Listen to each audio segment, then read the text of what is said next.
الرحمن الرحيم السلام الله عليكم ورحمة الله تعالى وبركاته وعن daawadayaasha qadarinta iyo qiimaha inaga mudan ee aalaba ku xiran channelkan YouTube-ka Ismaaciil Aqila ku soo dhawaada barnaamijkeena xikmad oo aalaba aan idinku soo gudbino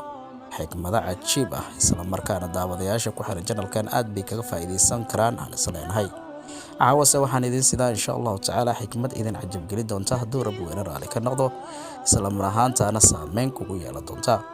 ka hor barnaamijka inta aan guda galin fadlan walaal haddii nagu cusubtahay channelka subscribe saar barnaamijyadeena dad ka shalaagta saar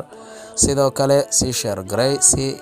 dad kale ay ugu faa'iideystaan gambaleelka furo si aad u noqoto qofka koowaad ee hela waxyaabaha xiisaha badan ee halkan aan ku soo baahino xikmadase caawa aan idin soo sida waxay noqonaysaa biyuhu waxa ay dilaaciyaan dhulka waxayna dhaqaajiyaan dhagxaan waxay dejin karaan markab tani waxay si cad ku tusaysaa mabda'a ah in aad dabacsanaan iyo deganaan aad kaga guuleysan karto wax aad u adag waxaan filayaa in xikmadaasi aad ka faa'iideysan doontaan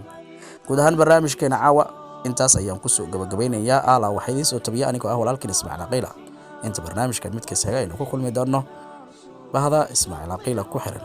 oo walaalkiin idin kaga tagaya sidaas iyo nabadino noqdo kulanti dambe oo xiiso leh